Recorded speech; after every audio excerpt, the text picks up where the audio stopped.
नमस्कार दोस्तों, स्वागत है आपका फिर से हमारे चैनल बुक नोक दून पर। सुनो बुक्स, बदलो सोच। अगर मैं आपसे एक सवाल पूछूं कि आप अपनी लाइफ में बस ठीक ठाक रहना चाहते हो या फिर किसी एक काम में मास्टर बनना चाहते हो, तो क्या आंसर देंगे आप? क्योंकि सच यही है, दुनिया टैलेंट से नहीं चलती, दुनिया चलती है प्रैक्टिस से बनी स्किल से। Leonardo da Vinci, Sachin Tendulkar, Elon Musk, ये लोग पैदा होते ही ग्रेट नहीं थे। इन्होंने सही तरीका अपनाया, लंबे समय तक मेहनत की और अपने काम में मास्टरी हासिल की।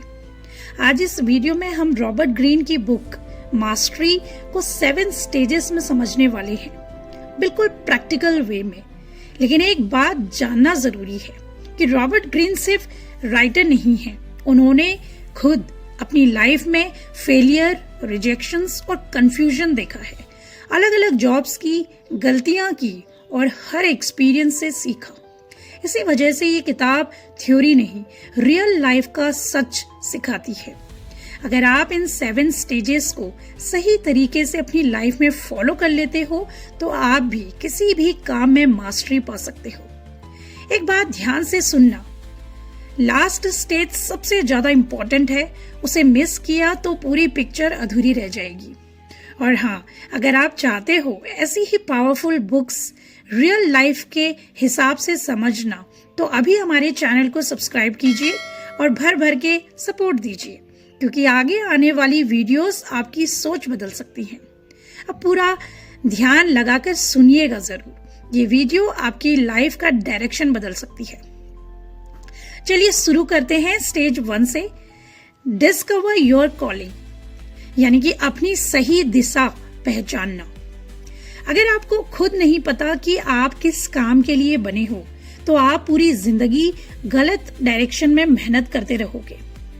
मास्टरी वहीं से शुरू होती है जहां दिल खुद खिंचकर जाए। ऑथर कहते हैं इस स्टेज में कि हर इंसान के अंदर एक नेचुरल अट्रैक्शन होती है। कोई ऐसा काम होता है जिसे करते समय टाइम का पता ही नहीं चलता। आपने भी ये नोटिस जरूर किया होगा। कोई ऐसा इंटरेस्टिंग वर्क जो आपको बेहद पसंद है, आप थकते नहीं हो और मन अपने आप उसी काम में लगा रहता है। लेकिन ज्यादातर लोग इस फीलिंग को इग्नोर कर देते हैं। सोसाइटी क्या कहेगी, पेरेंट्स क्या सोचेंगे, पैसे का डर, इसी वजह से लोग अपनी असली पसंद को अक्सर दबा देते हैं।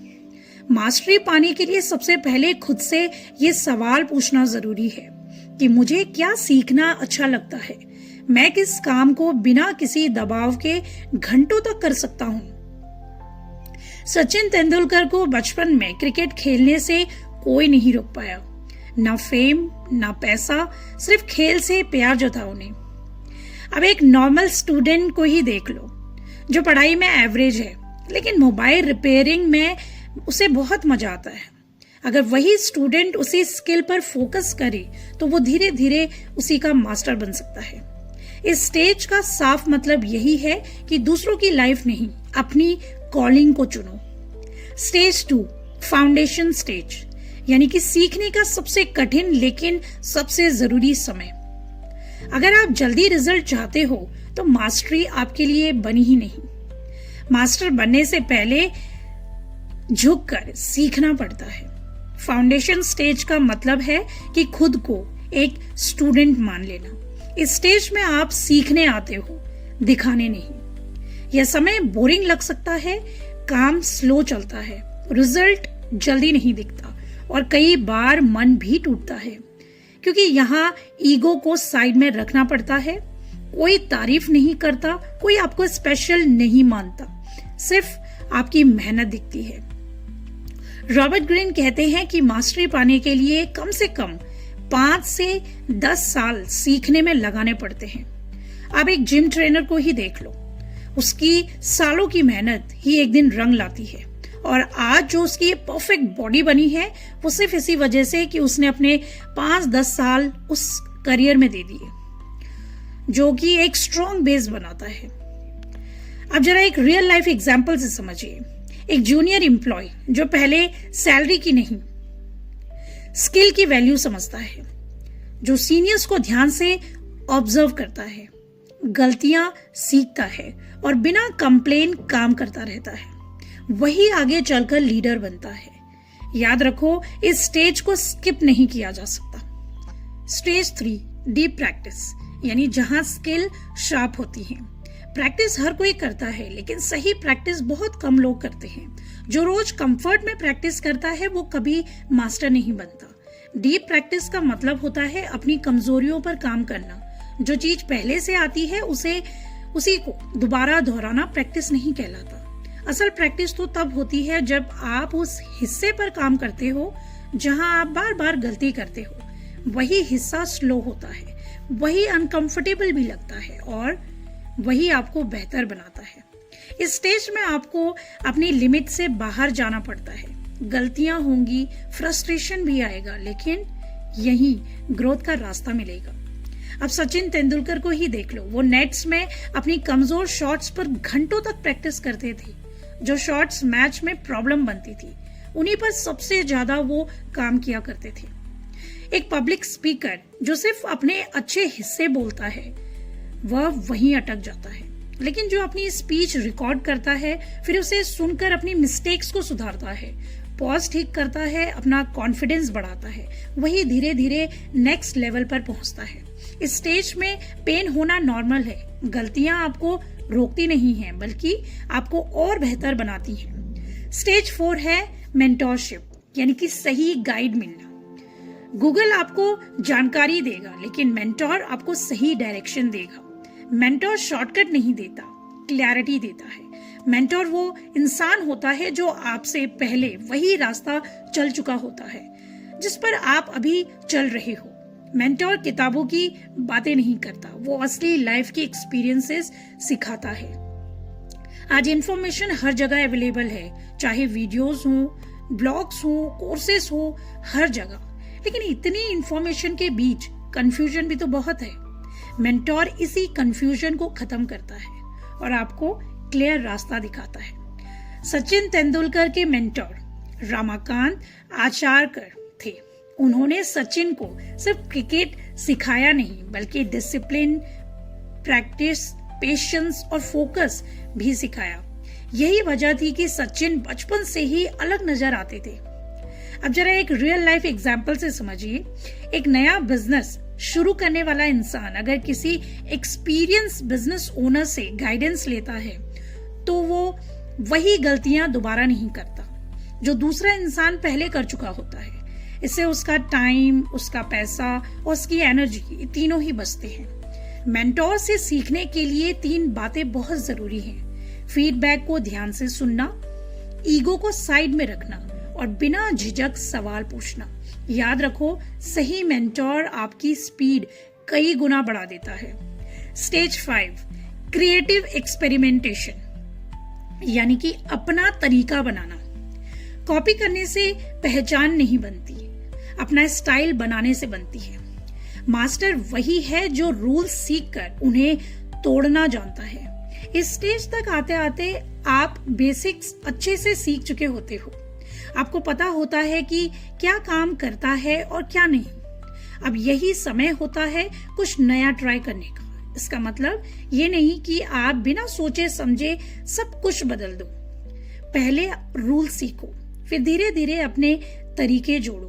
क्रिएटिव एक्सपेरिमेंटेशन का मतलब होता है छोटे छोटे बदलाव करना, चेंजेस करना, नए आइडियाज को टेस्ट करना और देखना कि क्या बेहतर रिजल्ट देता है। एलॉन मस्क ने स्पेस इंडस्ट्री में पुराने रूल्स को ब्लाइंडली फॉलो नहीं किया। उन्होंने रॉकेट को दोबारा इस्तेमाल करने का आइडिया लाया, जिससे कॉस्ट कम हुई और स्पेस ट्रेवल आसान हुआ।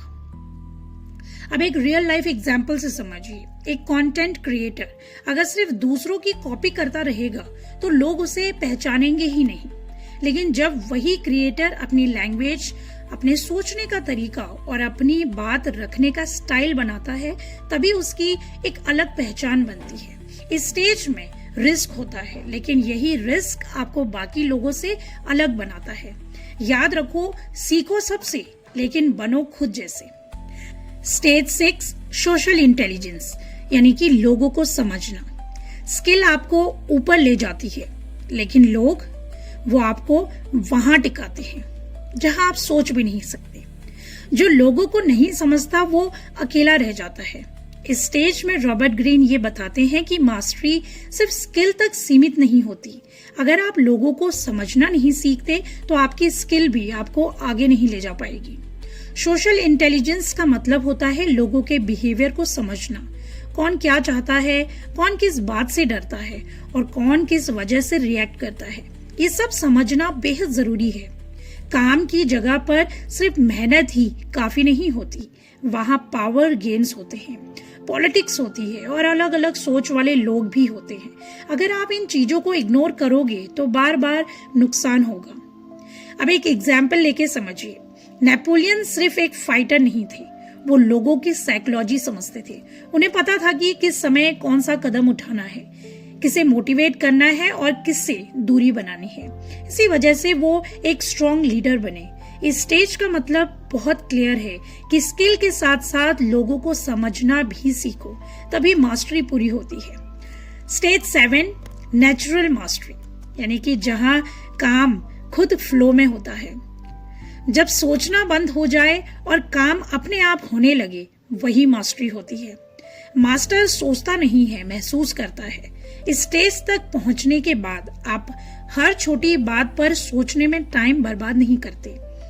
आपका माइंड शांत रहता है और फैसले जल्दी और सही होते हैं। यानी कि जो काम पहले मुश्किल लगता था, अब वही काम नेचुरल हो जाता है।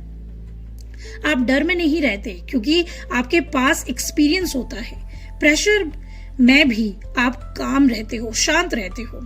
ये कोई मैजिक नहीं है, ये सालों की प्रैक्टिस, गलतियों और सीख का रिजल्ट होता है। बॉडी और माइंड दोनों एक साथ काम करते हैं।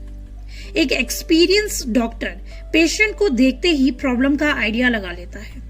वह हर बार किताब नहीं देखता क्योंकि उसका एक्सपीरियंस खुद फैसला कर लेता है। इस स्टेज में लोग आपके काम पर भरोसा करते हैं क्योंकि आप कॉन्फिडेंट होते हो और आपका काम खुद बोलता है। याद रखो, जब काम सोच से ऊपर उठ जाए तभी मास्टरी पूरी होती है। तो दोस्तों, आज आपने रॉबर्ट ग्रीन की मास्टरी को 7 पावरफुल स्टेजेस में समझा है। पहला है डिस्कवर योर कॉलिंग, यानी कि जहां दिल खुद कहता है यही मेरा काम है। दूसरा है फाउंडेशन स्टेज, जहां आप चुपचाप सीख कर बेस बनाते हो। थर्ड, डीप प्रैक्टिस, जहां कमजोरियां आपकी ताकत बनती हैं। फोर्थ, मेंटरशिप, जहां सही इंसान आपको सही रास्ता दिखाता है। फिफ्थ, क्रिएटिव एक्सपेरिमेंटेशन, यानी जहां आप कॉपी छोड़कर अपना स्टाइल बनाते हो। सिक्स्थ, सोशल इंटेलिजेंस, जहां स्किल के साथ लोगों को समझना सीखते हो। एंड सेवेंथ, नेचुरल मास्टरी, जहां काम अपने आप फ्लो में होने लगता है बिना किसी दबाव के, खुद ही, एक मैजिक की तरह। अगर आप इन 7 स्टेजेस को सिर्फ सुनते नहीं बल्कि ऑनेस्टली फॉलो करते हो तो कोई भी स्किल हो, आप उसमें मास्टर बन सकते हो। अब कमेंट में लिखो आप किस स्किल में मास्टरी पाना चाहते हो। और एक बात याद रखो, रॉबर्ट ग्रीन की और भी कई बुक्स इन प्रैक्टिकल वे में समरीज के तौर पे हमारे चैनल पे ऑलरेडी अपलोडेड हैं, तो जाके सुनिएगा जरूर, चेक जरूर कीजिएगा। एंड ऐसी ही वीडियोस जो आपकी सोच और स्किल दोनों बदल दे, उनके लिए हमारे चैनल को सब्सक्राइब करना ना भूलिएगा, क्योंकि आगे आने वाला कंटेंट आपको नेक्स्ट लेवल पर ले जाने वाला है।